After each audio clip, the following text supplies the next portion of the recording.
Because working in the city was exhausting and she couldn't save any money, she quit her job and returned to her hometown in the countryside. Anna now lived alone in the old house her parents had left behind. She led a simple life, waking up at sunrise and resting when the sun went down. She planted several acres of rice in her fields, and she also cultivated a small vegetable garden with fresh produce and fruit. Sometimes, she'd even hike up the nearby hills to pick wild greens. Every now and then, she'd sit under the porch with her childhood friends, sharing the wild fruits they had just picked. Life in the countryside didn't require much spending, and with her farming and gardening, Anna managed to be mostly self-sufficient. Even though life felt peaceful and carefree, she still wasn't sure if she wanted to stay in the village forever. She was still so young, after all. Was she really going to spend her whole life in this remote mountain village, growing old little by little? Anna's hometown, Xiaosan, was located in a secluded basin far from the city. By now, she had been living there for almost a year. It was the height of summer, and the humidity in Xiaosan was close to 100%. The entire village was wrapped in a lingering mist that never seemed to fade. By the time Anna came back from buying groceries in town, her shirt was already soaked through with sweat and moisture. With the intense humidity in Xiaosan, Anna often joked to herself that if she had fins, she could probably swim through the air.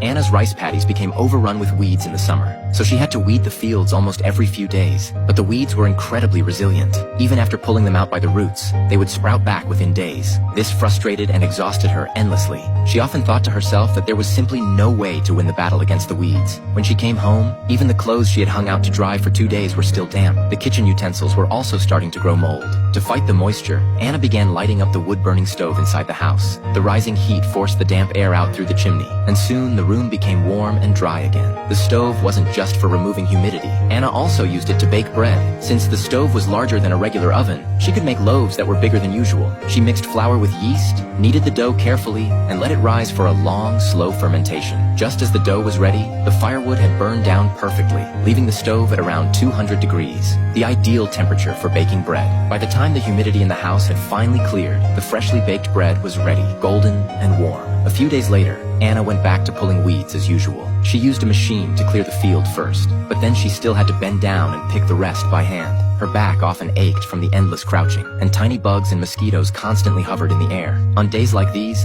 Anna always dreamed about making some cool, refreshing rice wine. She mixed rice porridge with fermentation starter in a large jar, then left the jar in the kitchen overnight at room temperature. The next day, she added a bit of yeast to speed up the process. After a few more hours, bubbles began rising to the surface of the mixture. She then filtered out the rice residue, and just like that, Anna's homemade sour rice wine was complete. But she didn't drink it right away. Instead, she placed the jar in the fridge to chill. By the time she finished pulling weeds in the garden, the icy cold rice wine had reached its perfect taste and texture. That's when she would finally reward herself with a refreshing glass. Next to Anna's house stood a large Elaeagnus tree, but since its fruit was bitter and sour, she had never really liked it since she was a child. Back then, she and her friends rarely touched the fruit, so most of it would just fall to the ground and rot. Now, as she saw the fruit still untouched year after year, Anna came up with the idea of turning it into jam. She removed the seeds, crushed the pulp, added a generous bowl of sugar, and boiled the mixture in a pot until it thickened. After letting it cool, an entire basket of fruit was transformed into just 3 jars of jam. The next morning, she decided to finally taste the jam. The bread she had baked earlier became the perfect pairing. Anna sat on the front steps, savoring the homemade bread and jam she had created with her own hands.